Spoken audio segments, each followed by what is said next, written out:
Today, we're going to talk about the imbalances or the double standard that Asian men face. Welcome back to today's episode of the Controvert podcast. My name is Panda. I'm your host. Let's get right into it. Oh shit, baby. You see this guy? Wow, the body damn nice, huh? Have the sick mate or so, eh? Oh, his body really very nice. What a muscle and big. Nice physique. Hey, baby. Hey, you see this girl? Isn't this the dress that you want? Baby, wait. I'm talking about the dress, baby. I'm talking about the dress. You want together with her, right? She's sexy, right? Then you go with her. But now I let you go see all the sexy girls.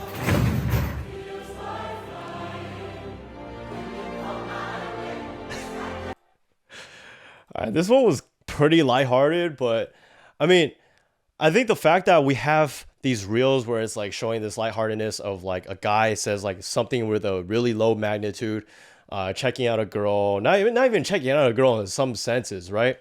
But then you see this Asian girl or Asian woman, she, for example, goes like, oh, this guy is like really hot. Like, for example, it's like pretty much emotional cheating. And the guy suffers the consequences at a much graver rate. But then the girl, it's like nothing happens to her. And I think this happens quite often in Asian culture because it's like from my own experience, for example, I could say something like just about anything about a girl and it's like, okay, like are you checking her out? Like, do you have something for her? Like, why do you keep bringing her up?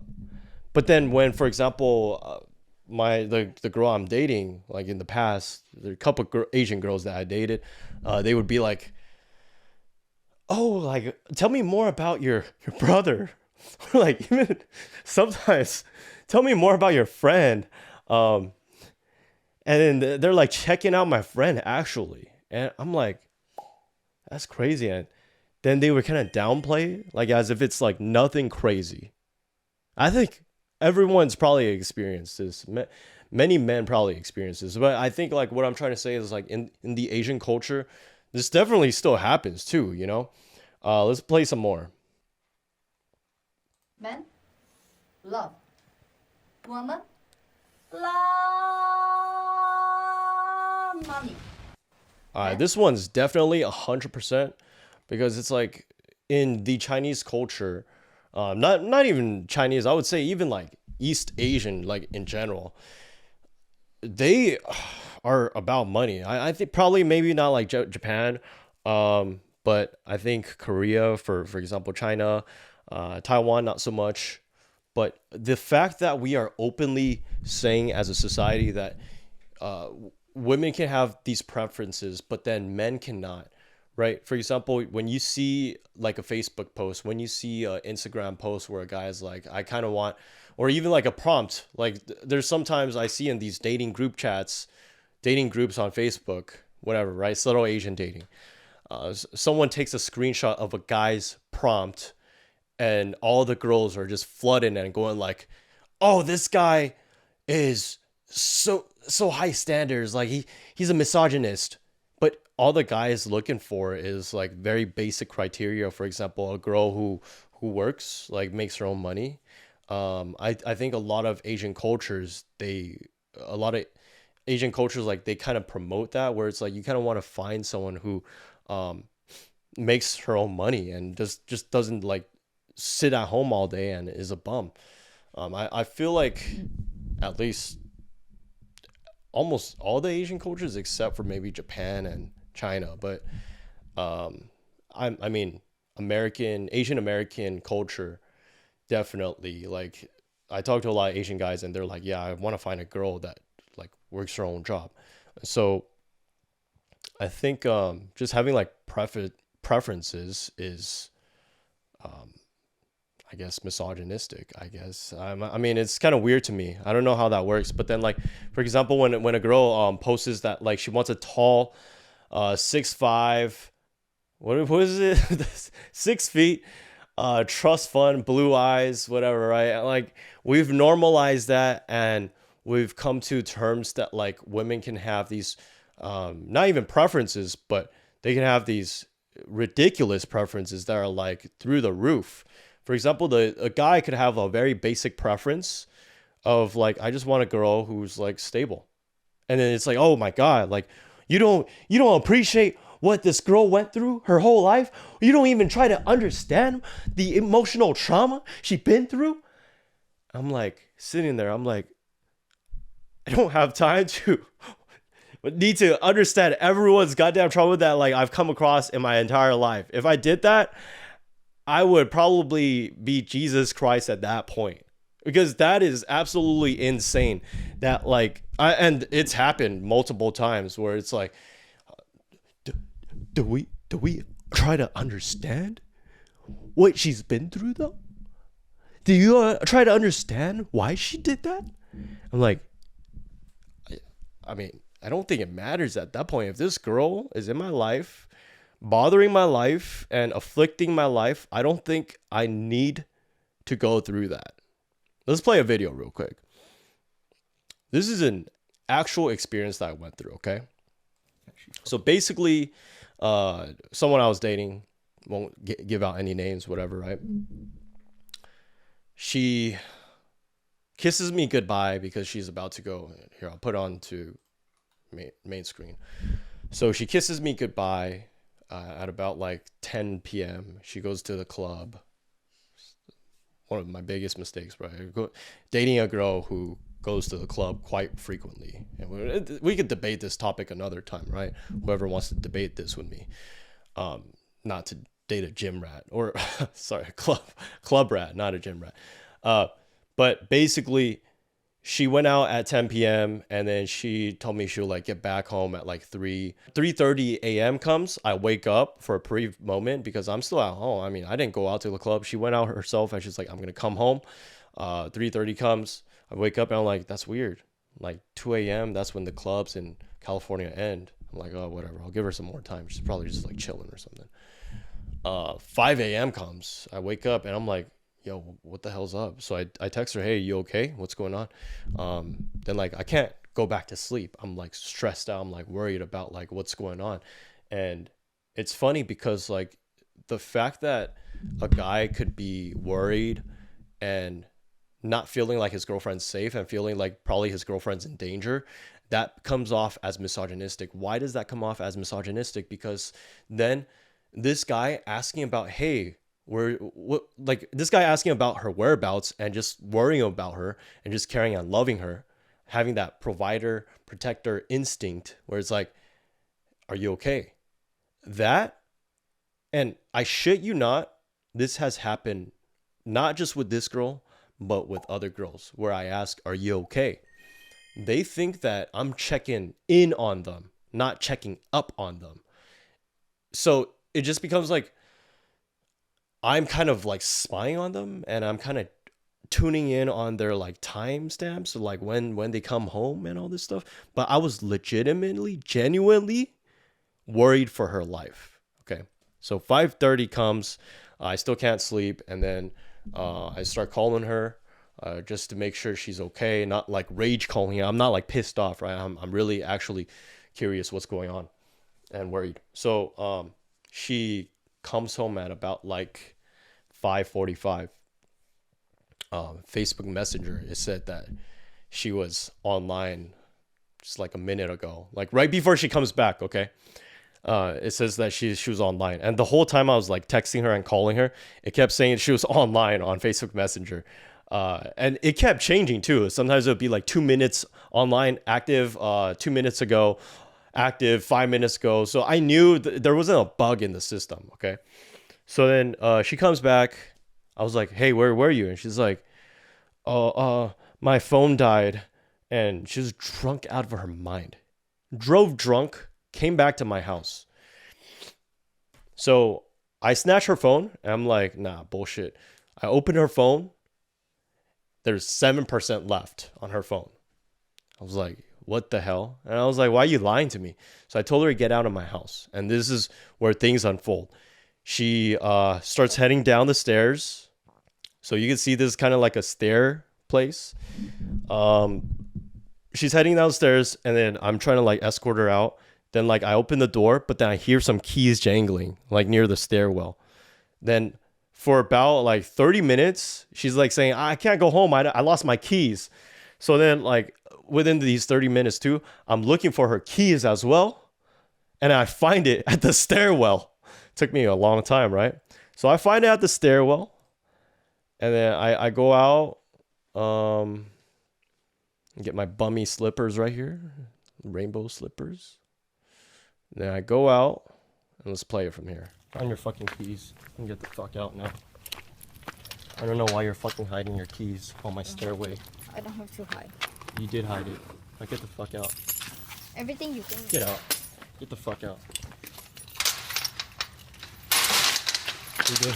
What did you What are you just say doing? to me? Seriously. Stop. What are you doing? You seriously like a little kid right now. Stop.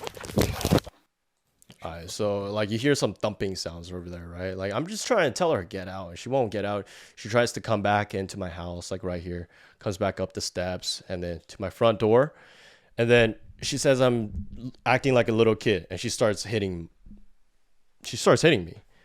All right, so let me show you guys another thing. This was the same time, no BS. I was kind of like a cripple. My arm was fractured. And so I was protecting one arm while she was hitting my face. So I could only I had one arm free, and I was protecting the other arm because I didn't want this arm to get more fractured, right? I was just like, I don't want to go back to the ER. But like if she hits my face, that shit could recover.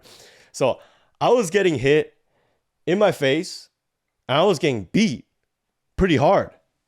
It was like one of the first times in my life I feared a girl was like gonna attack me to a point like it was scary, man.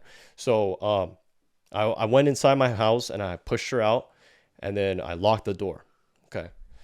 So the story doesn't end there, by the way. It's a long story, but it was just a crazy ass, not even a night. I think it ended at like 7:30 a.m. It was just ridiculous. But the moral of the story here is even after this, she would tell a lot of her friends how much of an asshole I am.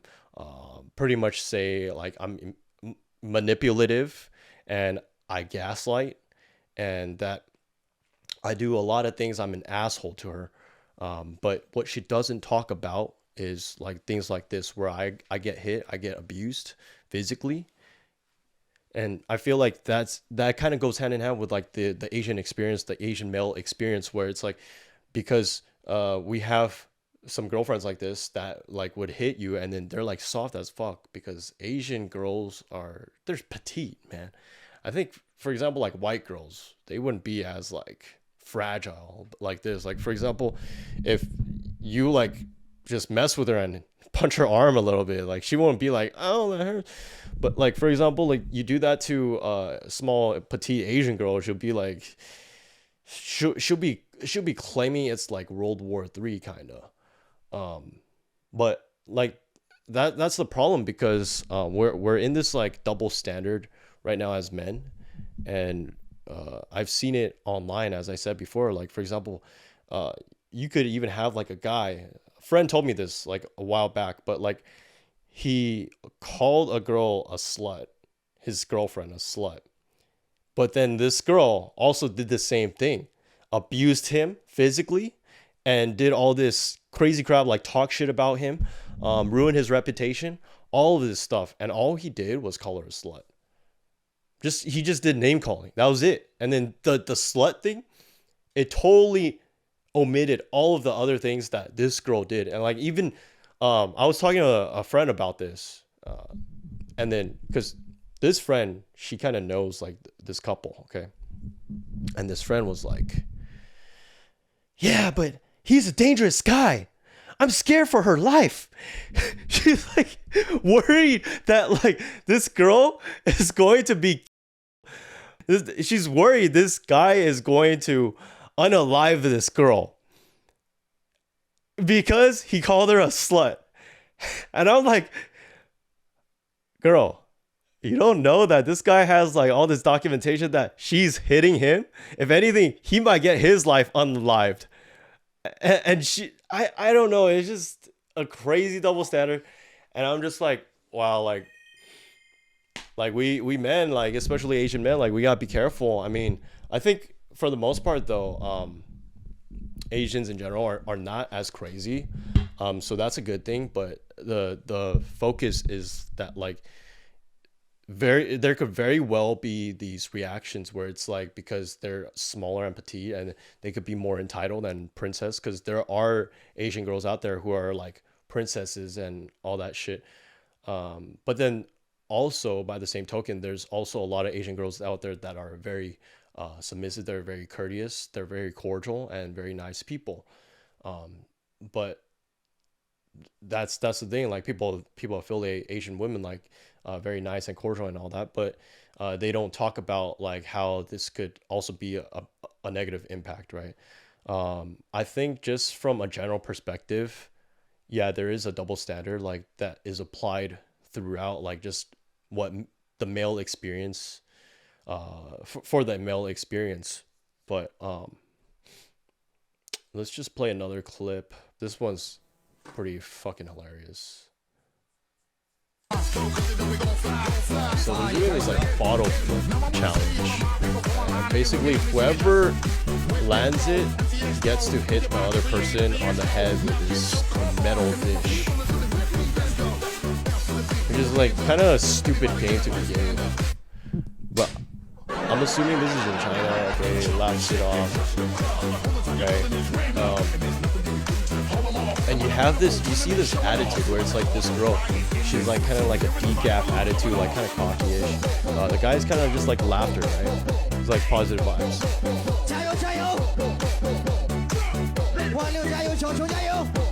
And she just like has no remorse. But then, yeah, so he hits her, he thinks it's like funny. Then you'll see like what unfolds next.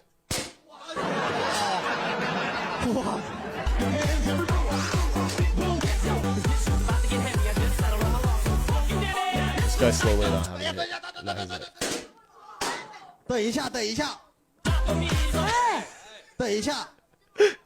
Look at this motherfucker's face, dude. He's just like, what the? And this girl's like upset. She's like, what the hell?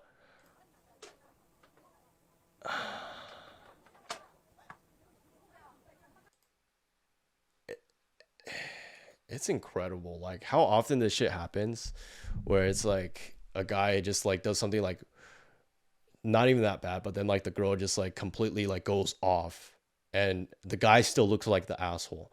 So I guess like final words is that like just be careful, guys. And I feel like other people out there, men or women, I see like even men like penalizing guys for this too, like their own brothers. They're like, oh, you shouldn't do this. And women ganging up on a guy, like for example, like I think after this guy probably just got like a lot of hate, like from all the guys and girls. Like probably everyone's like, why'd you do that so hard? Anyways, so when a guy criticizes a woman, oh my God, right? If you don't believe me, think about it. If a dude's fat, you just call him fat. You're a loser, huh? If a woman's fat, love your curves, girl. You go. She's rude and obnoxious.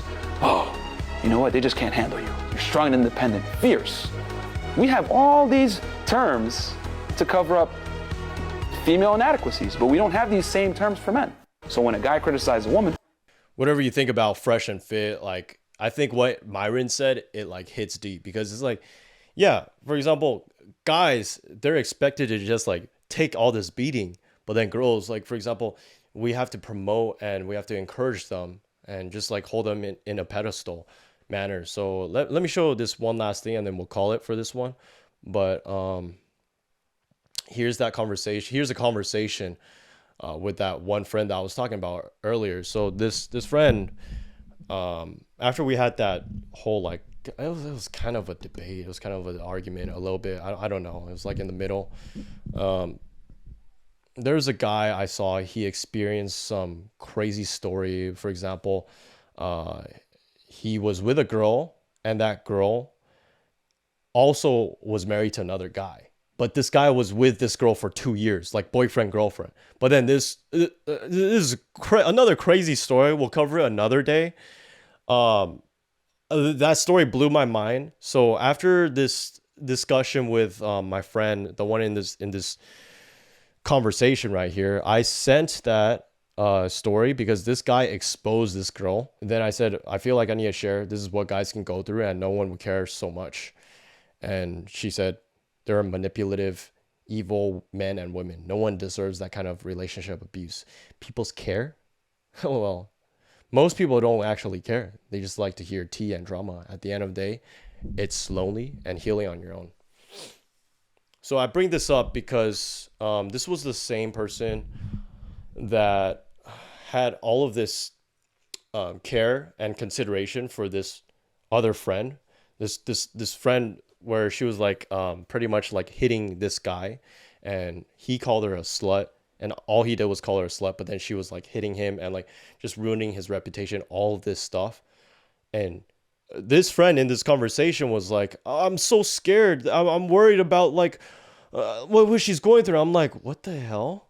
And so when I share my story about what happened with me, or like this guy's story, she's like, care?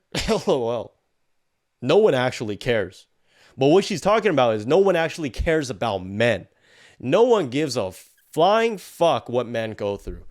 I think like a famous guy, he quoted this one time. He was like, the only people that get love, true love, is women and children and dogs and pets.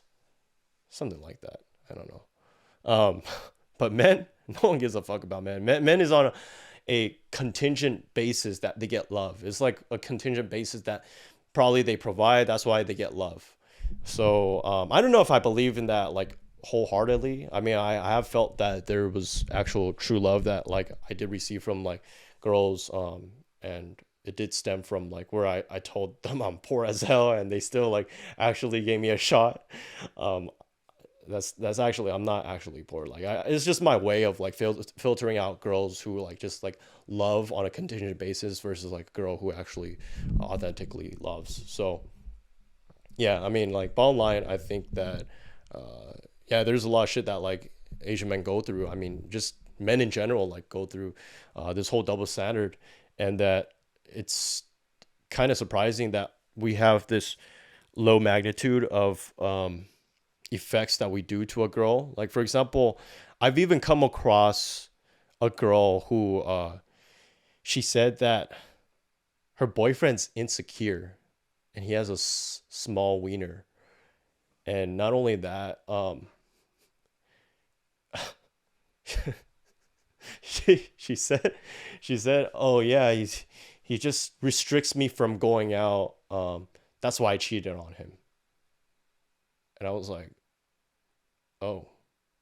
She's like, yeah, he deserves it. I was like, and I was looking around the room. There was all these girls that I was with, and I was just like, first off, I was like, if I say anything, I'm gonna get bombarded by every girl in this goddamn room. It's like you're at war, right? And then all the countries, like if you say something wrong, all the countries are gonna like attack you. And I was like, what did I do? I really want to say something, but I couldn't say anything. Second of all, I was just like, that makes absolutely no sense. Like that girl was trying to justify her actions, and this is a common occurrence. I think like, for example, I see it quite often where if a guy gets caught cheating, he'll be like, I'm sorry. But then like if a girl gets caught cheating, she'll be like, oh yeah, it's because you did this and this. Like, why do you care? Why were you looking into like my phone and all this stuff? So I mean, that's just crazy that we live in this society where we talk about gender equality, but there actually really isn't gender equality. And if we really do want gender equality, we can only have one or the other. It's like either we talk about no gender equality, or we talk about gender equality and we actually like for men's mental health, like we actually have to care about that. I mean, it's men's mental health month. So yeah, I mean, it's kind of wild, like how little people actually give a crap about men. But yeah, that's all I want to say. Panda signing out. Peace out, guys. Thanks for supporting.